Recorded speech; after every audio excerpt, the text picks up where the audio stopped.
जय माता दी दोस्तों, आपके अपने चैनल धर्म साधना में आपका बहुत बहुत स्वागत है। माँ भगवती दुर्गा की कृपा सदैव आप और आपके समस्त परिवार पर बनी रहे। दोस्तों, आज की वीडियो में मैं आपसे बात करने वाली हूँ वट सावित्री व्रत के बारे में। वट सावित्री का व्रत किया जाता है अखंड सौभाग्य की प्राप्ति के लिए, सुख समृद्धि के लिए और संतान की प्राप्ति के लिए। सुहागिन महिलाएं इस व्रत को धारण करके 16 श्रृंगार करती हैं और उसके बाद बरगद के वृक्ष की, वट वृक्ष की पूजा करती हैं। बरगद के वृक्ष में ब्रह्मा, विष्णु और महेश तीनों का वास माना जाता है, इसलिए वट वृक्ष की पूजा करने से ब्रह्मा, विष्णु और महेश तीनों का आशीर्वाद प्राप्त हो जाता है। इसके अलावा इस दिन पूजा की जाती है सावित्री और सत्यवान की और मृत्यु के देवता यमराज की। तो वट सावित्री व्रत के दिन विधि विधान से सावित्री, सत्यवान, यमराज और भगवान विष्णु और ब्रह्मा महेश की पूजा आराधना हम करते हैं और अपने अखंड सौभाग्य के लिए, सुख समृद्धि के लिए और संतान की सफलता के लिए, संतान की प्राप्ति के लिए प्रार्थना करते हैं। तो ये तो एक छोटी सी जानकारी है कि क्यों हमें ये व्रत करना चाहिए। और अब बात करें कि ये व्रत कब किया जाता है, किस दिन किया जाता है। देखिए, वट सावित्री का व्रत कई स्थानों पर ज्येष्ठ मास की अमावस्या के दिन किया जाता है और कई स्थान ऐसे भी हैं जहाँ पर वट सावित्री का व्रत किया जाता है ज्येष्ठ मास की पूर्णिमा पर। तो अपने अपने क्षेत्र विशेष के अनुसार परंपरा है, लेकिन ज़्यादातर स्थानों पर अमावस्या तिथि पर, ज्येष्ठ मास की अमावस्या पर ही ये व्रत किया जाता है। तो अगर आपके यहाँ पूर्णिमा के दिन व्रत होता है तो आप पूर्णिमा के दिन कर सकते हैं, या फिर अमावस्या के दिन होता है तो अमावस्या के दिन कर सकते हैं। जैसा भी हमारे परिवार की परंपरा होती है उसी के अनुसार हम व्रत करते हैं। अब बात करें कि अगर आप ज्येष्ठ मास की अमावस्या पर ये व्रत करते हैं तो ज्येष्ठ मास की अमावस्या कब है। तो देखिए, ज्येष्ठ मास की अमावस्या तिथि प्रारंभ हो रही है 26 मई को दिन में 12:11 पर और इसका समापन होगा अगले दिन यानी कि 27 मई को सुबह 8:31 पर। ऐसे में 26 मई 2025 सोमवार के दिन अमावस्या तिथि का व्रत रखा जाएगा। इस बार वट सावित्री का व्रत और सोमवती अमावस्या, इन दोनों ही व्रतों का शुभ संयोग हमें प्राप्त हो रहा है 26 मई 2025 को। ऐसे में बहुत से भक्त हैं जो कि सोमवती अमावस्या का भी व्रत करते हैं और वट सावित्री का व्रत भी करते हैं। तो बहुत सारे भक्तों के प्रश्न होते हैं कि दोनों व्रत एक साथ कैसे करें। जी हाँ, दोनों व्रत आप एक साथ कर सकते हैं, मतलब सोमवती अमावस्या भी करते हैं तो वो भी कर लीजिए और साथ ही वट सावित्री का व्रत भी आप कर सकते हैं अगर आपके यहाँ दोनों व्रत होते हैं तो। कई स्थान हैं जहाँ पर कि दोनों व्रत नहीं होते हैं, कुछ लोग सिर्फ वट सावित्री का व्रत करते हैं और कहीं कहीं पर सिर्फ सोमवती अमावस्या भी होती है। तो जैसा भी आपके यहाँ होता है आप कर सकते हैं। लेकिन अगर आप दोनों व्रत कर रहे हैं, मतलब वट सावित्री का व्रत भी है आपका और इसके साथ ही सोमवती अमावस्या भी कर रहे हैं, तो ऐसे में आपको पीपल की पूजा भी करना है और इसके साथ ही वट वृक्ष का भी पूजन करना है। अब बात करें कि परिक्रमा कितनी बार करें। देखिए, परिक्रमा अपनी इच्छा के अनुसार आप 11 भी कर सकते हैं, 21 भी कर सकते हैं। वैसे 108 परिक्रमा कही जाती है करने के लिए कि अगर 108 परिक्रमा किया जाता है तो श्रेष्ठ माना जाता है। लेकिन मान लीजिए नहीं कर पाते हैं 108, तो जितना भी आपसे बन पाए, जैसे कि 11, 21, जितना कर सकते हैं उतना कर लीजिए।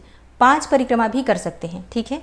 और कई भक्तों के प्रश्न आते हैं कि क्या पहली बार हम व्रत करना चाहते हैं तो इस बार से कर सकते हैं। जी हाँ, बिल्कुल कर सकते हैं। शुभ समय है, आप चाहें तो इस बार से व्रत का प्रारंभ कर सकते हैं। अच्छा, जैसे कई गर्भवती महिलाएं होती हैं, अगर आपको ये व्रत प्रारंभ करना है पहली बार से तो भी आप कर सकते हैं। मतलब अगर आपका स्वास्थ्य ठीक है तो इस बार बहुत ही शुभ संयोग है, सोमवती अमावस्या भी मिल रही है आपको और वट सावित्री का व्रत भी है, तो आप बिल्कुल इस बार से व्रत का प्रारंभ कर सकते हैं, ठीक है।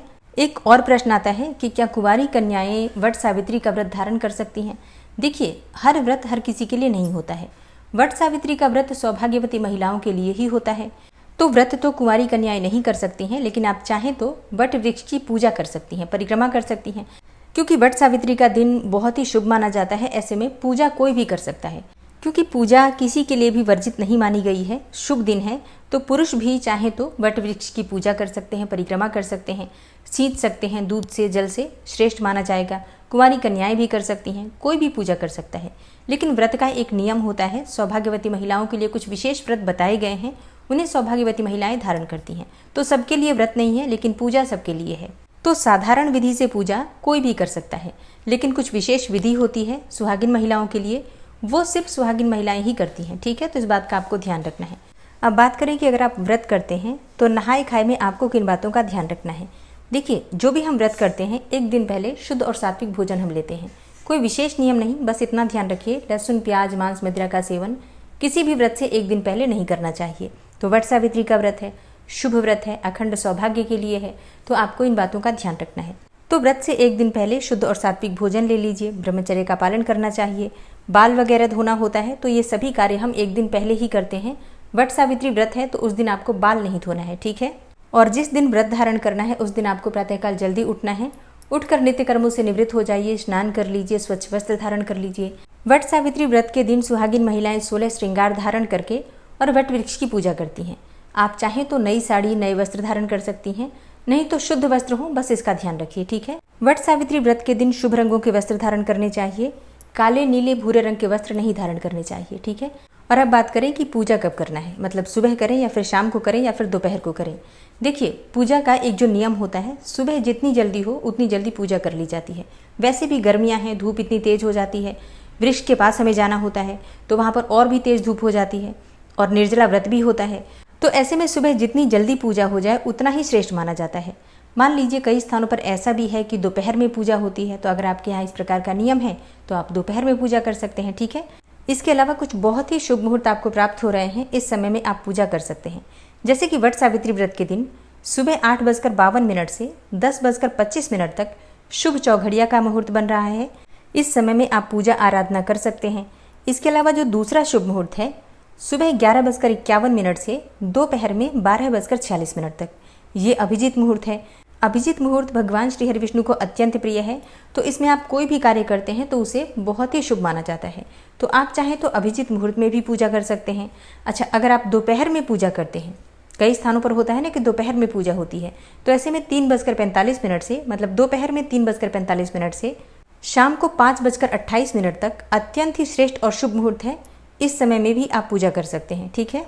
और अगर आप सुबह सुबह पूजा कर लेते हैं तो सर्वाधिक श्रेष्ठ है। सुबह 8:23 तक, मतलब सूर्योदय से लेकर और सुबह 8:23 तक बहुत ही शुभ मुहूर्त है, तो आप इस समय में भी पूजा कर सकते हैं, ठीक है।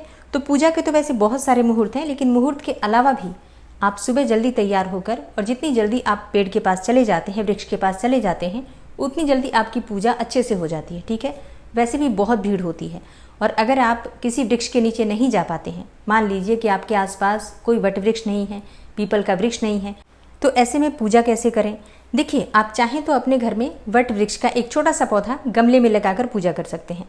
अगर वो भी नहीं है तो आप चाहें तो वट वृक्ष की एक छोटी सी डंडी लेकर आइए और गमले में लगाकर उसकी भी पूजा कर सकते हैं, ठीक है। या फिर तुलसी की पूजा परिक्रमा भी आप कर सकते हैं। अगर बिल्कुल भी आपके पास वट वृक्ष नहीं है, पौधा नहीं है, डंडी भी नहीं मिल पाती है आपको, तो तुलसी महारानी सबके घर में मौजूद है। तो तुलसी महारानी की विधि विधान से पूजा कर लीजिए, परिक्रमा कर लीजिए। आपका वट सावित्री व्रत और सोमवती अमावस्या दोनों की पूजा मानी जाती है। पीपल और वट वृक्ष दोनों का लाभ आपको प्राप्त हो जाता है तुलसी महारानी की पूजा से, ठीक है। और अब बात करें कि अगर आप पीरियड्स की अवस्था में हैं तब आपको पूजा कैसे करना है और व्रत कैसे करना है। देखिए, अगर आप पीरियड्स में हैं तो आप व्रत तो कर सकते हैं करना चाहें तो, लेकिन पूजा नहीं कर सकते हैं। तो ऐसे में आप चाहें तो अपने स्थान पर किसी से पूजा करवा सकते हैं। अगर वो भी नहीं संभव है तो आप स्वयं से मानसिक रूप से पूजा कर लीजिए।